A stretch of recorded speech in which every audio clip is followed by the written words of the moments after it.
दोस्तों, भारत का चीन के साथ तनाव कोई आज की बात नहीं है। ये दशकों पुराना वो नासूर है जो समय समय पर दर्द देता रहता है। अमेरिका, रूस और ईरान जैसे बड़े देश भी इस बात को जानते हैं कि एशिया की इन दो महाशक्तियों के बीच की दीवार कितनी ऊंची और कितनी कटीली है। साल 1962 में भारत और चीन के बीच जो भयंकर जंग हुई थी, उसने दोनों देशों के रिश्तों पर ऐसी लकीर खींच दी जिसे मिटाना आज भी नामुमकिन लगता है। बॉर्डर पर जमीन का विवाद इतना गहरा है कि दुनिया भर की डिप्लोमेसी और लाखों कोशिशों के बावजूद भी दोनों तरफ से दोस्ती का हाथ नहीं बढ़ पाता। लेकिन क्या आपको पता है कि इतिहास के पन्नों में एक ऐसा वक्त भी दर्ज है जब चीन अचानक से बहुत बड़ा दरिया दिल बनने का नाटक कर रहा था। चीन एक समय पर भारत के साथ सारा बॉर्डर विवाद खत्म करने को राजी हो गया था। सुनकर अजीब लगता है ना, लेकिन इसके पीछे जो उसकी गंदी नीयत थी और उसने इसके बदले में भारत से जो कीमत मांगी थी, उसे सुनकर आज भी हर सच्चे हिंदुस्तानी का खून खौल उठता है। चीन का वो ऑफर इतना शातिर और चालाकी से भरा था कि अगर भारत उसे मान लेता तो शायद आज हमारा नक्शा ही कुछ और होता। मगर भारत ने बिना एक सेकंड की देरी किए उस जहरीले ऑफर को सीधे कचरे के डिब्बे में डाल दिया। आज हम चीन की उसी घिनौनी साजिश और उस सीक्रेट डील का कच्चा चिट्ठा खोलने वाले हैं, जिसे जानकर आप हैरान रह जाएंगे कि चीन किस हद तक गिर सकता है। बात है साल 1959 और 1960 के दौर की। उस वक्त पूरी दुनिया में कोल्ड वॉर का माहौल था और भारत अपनी एक अलग पहचान बना रहा था।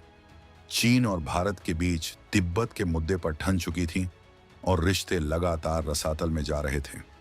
इसी तनाव के बीच चीन के तत्कालीन प्रधानमंत्री जोउ एनलाई भारत दौरे पर आए थे। उनके बैग में एक सौदेबाजी का प्रस्ताव था जिसे वो बड़े प्यार से भारत के सामने पेश कर रहे थे। चीन ने एक पैकेज डील का पासा फेंका। चीन चाहता था कि भारत अक्साई चिन पर अपना दावा पूरी तरह से छोड़ दे। अब आप सोच रहे होंगे कि बदले में चीन क्या दे रहा था।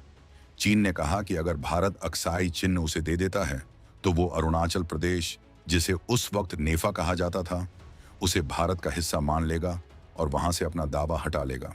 सीधे शब्दों में कहें तो चीन भारत की ही जमीन को हड़पने के बदले में भारत की ही दूसरी जमीन को दान में देने का ढोंग कर रहा था। यह कुछ वैसा ही था जैसे कोई आपके घर के एक कमरे पर कब्जा कर ले और कहे कि अगर तुम मुझे ये कमरा दे दो तो मैं तुम्हारे दूसरे कमरे पर अपना दावा नहीं ठोकूंगा। चीन की इस नीच सोच को भारत ने उसी वक्त पहचान लिया था। उस वक्त की सरकार ने और सेना ने साफ कह दिया था कि भारत की पावन भूमि पर उगी एक घास का भी सौदा किसी भी कीमत पर नहीं होगा। यह भारत की संप्रभुता का सवाल था और चीन को उसकी औकात बताना जरूरी था। चीन की असल चालाकी ये थी कि वो अरुणाचल प्रदेश को दक्षिण तिब्बत बताकर दुनिया के सामने ये ढोल पीटता था कि ये इलाका उसका है, जबकि सच तो ये है कि अरुणाचल हमेशा से भारत का अभिन्न अंग रहा है। वहां की संस्कृति, वहां के लोग और वहां की मिट्टी का कण कण हिंदुस्तानी है। चीन का मकसद अक्साई चिन में अपने अवैध कब्जे को कानूनी जामा पहनाना था। वो चाहता था कि भारत खुद लिखकर दे दे कि अक्साई चिन चीन का है। अगर भारत ऐसा कर देता तो चीन को वहां अपनी मनमानी करने का लाइसेंस मिल जाता। लेकिन भारत का स्टैंड तब भी वही था और आज 2026 में भी वही है। न 1 इंच जमीन देंगे, न किसी तरह की सौदेबाजी करेंगे। भारत ने चीन के उस बॉर्डर ऑफर को इतिहास के कूड़ेदान में फेंककर यह जता दिया था कि हम अपने स्वाभिमान से समझौता नहीं करते। अब सवाल ये उठता है कि आखिर चीन को अक्साई चिन की इतनी ज्यादा जरूरत क्यों थी? क्यों वो एक बंजर और बर्फीले इलाके के लिए इतना बड़ा नाटक कर रहा था? दरअसल इसके पीछे चीन की एक बहुत बड़ी मजबूरी और सामरिक चाल थी। चीन को अपने दो सबसे ज्यादा अशांत और विवादित इलाकों झिंजियांग और तिब्बत को आपस में जोड़ने के लिए एक सीधा रास्ता चाहिए था। अक्साई चिन का भूगोल ऐसा था कि वहां से एक सड़क बनाना चीन के लिए बहुत फायदेमंद था। चीन ने भारत की नजरों से छिपकर चुपके वहां एक नेशनल हाईवे बना लिया था। जब भारत को इस हाईवे का पता चला और हमने कड़ा विरोध जताया, तब चीन को लगा कि अब चोरी पकड़ी गई है तो क्यों ना सौदा कर लिया जाए। उनका सीधा सा गणित था, सड़क हमारी पक्की हो जाए, बदले में हम अरुणाचल पर शोर मचाना बंद कर देंगे। लेकिन यह सौदा सिर्फ जमीन का नहीं था, यह पूरी मैकमोहन लाइन को ही खत्म करने की एक बहुत बड़ी साजिश थी। मैकमोहन लाइन वो सीमा रेखा है जो भारत और चीन के बीच की बाउंड्री तय करती है। चीन इसे शुरू से ही मानने से इनकार करता रहा है।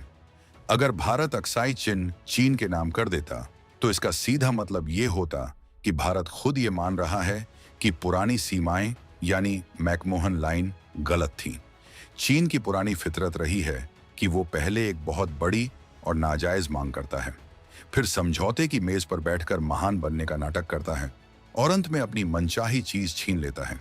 भारत के रणनीतिकार समझ गए थे कि अगर आज हमने अक्साई चिन्ह दे दिया तो चीन की भूख बढ़ जाएगी और कल वो अरुणाचल या किसी और राज्य के लिए फिर से नया बवाल खड़ा कर देगा। चीन की नीति हमेशा सलामी स्लाइसिंग वाली रही है, यानी धीरे धीरे दूसरे की जमीन को कुतरते रहो। 1960 में वो इसी कोशिश में था कि बिना किसी मेहनत के भारत की रजामंदी हासिल कर ले, लेकिन भारत ने उसे आईना दिखा दिया। आज के दौर में यानी 2026 के इस नए दौर में स्थितियां पूरी तरह बदल चुकी हैं। 1960 का भारत और 2026 का भारत, दोनों में जमीन आसमान का फर्क है। आज हमारी सेना अक्साई चिन्ह से लेकर अरुणाचल के आखिरी छोर तक इतनी मजबूत स्थिति में है कि चीन की हर हरकत का जवाब सेकंडों में दिया जाता है। पहले हम शायद थोड़े डिफेंसिव थे, यानी सिर्फ अपनी सुरक्षा की सोचते थे, लेकिन अब भारत ऑफेंसिव मोड में है। आज भारत के बॉर्डर पर सड़कों, पुलों और टनल का ऐसा जाल बिछ चुका है कि हमारी सेना और भारी टैंक कुछ ही घंटों में दुर्गम पहाड़ियों पर पहुंच सकते हैं। सेला टनल जैसी परियोजनाओं ने चीन की नींद उड़ा दी है। अब चीन को पता है कि वो 1960 वाला बॉर्डर ऑफर तो दूर, बॉर्डर पर एक पत्थर हिलाने की कोशिश भी करेगा तो उसे इसकी बहुत भारी कीमत चुकानी पड़ेगी। मौजूदा सरकार का स्टैंड बिल्कुल क्रिस्टल क्लियर है। बॉर्डर पर जैसा माहौल 2020 की झड़प से पहले था, चीन को वहां वापस जाना ही होगा। जब तक चीन यथास्थिति यानी स्टेटस को बहाल नहीं करता, तब तक किसी भी तरह की बातचीत या डील का तो सवाल ही पैदा नहीं होता। चीन आज भी अरुणाचल प्रदेश को लेकर अपनी गीदड़ भभकियां देता रहता है। कभी हमारे इलाकों के नाम बदलने की नाकाम कोशिश करता है तो कभी नक्शे में छेड़छाड़ करता है, लेकिन दुनिया जानती है कि यह उसकी हताशा है। अक्साई चिन्ह में उसने जो सड़क बनाई थी, आज भारत ने उसके जवाब में लद्दाख के दौलत बेगोल्डी तक ऐसी रोड बना दी है जो सीधे चीन की दुखती रग पर हाथ रखती है। ये सड़क भारत की सामरिक ताकत का प्रतीक है। चीन को आज सबसे ज्यादा डर इसी बात का है कि भारत अब किसी के दबाव में नहीं आता और अपनी सीमाओं की रक्षा के लिए किसी भी हद तक जाने को तैयार है। चीन की चालबाजी को समझने के लिए हमें उसके इतिहास को देखना होगा। वो हमेशा से विस्तारवादी रहा है, यानी अपनी सीमाओं को बढ़ाते रहना ही उसका एकमात्र लक्ष्य है। लेकिन भारत ने उसे यह समझा दिया है कि हिमालय के इस पार उसकी दाल नहीं गलने वाली। 1960 में जब जो एनलाई दिल्ली आए थे तो उन्हें लगा था कि वो अपनी मीठी बातों से भारत को बरगला लेंगे। उन्होंने हिंदी चीनी भाई भाई का नारा भी खूब उछाला, लेकिन पीठ पीछे वो खंजर घोंपने की तैयारी कर रहे थे। नेहरू और उस समय के नेतृत्व ने भले ही शुरुआत में चीन पर भरोसा करने की गलती की हो, लेकिन जब जमीन के सौदे की बात आई तो भारत की आत्मा जाग उठी और हमने उस ऑफर को लात मार दी। क्या भारत को अब अक्साई चिन्ह वापस लेने के लिए और भी ज्यादा आक्रामक होना चाहिए? आपकी राय हमारे लिए बहुत कीमती है, इसीलिए कमेंट बॉक्स में अपनी बात जरूर लिखें। भारत की इस ताकत और स्वाभिमान की कहानी को हर हिंदुस्तानी तक पहुंचाएं। अगर आपको ये वीडियो दमदार लगा हो तो इसे शेयर करना न भूलें।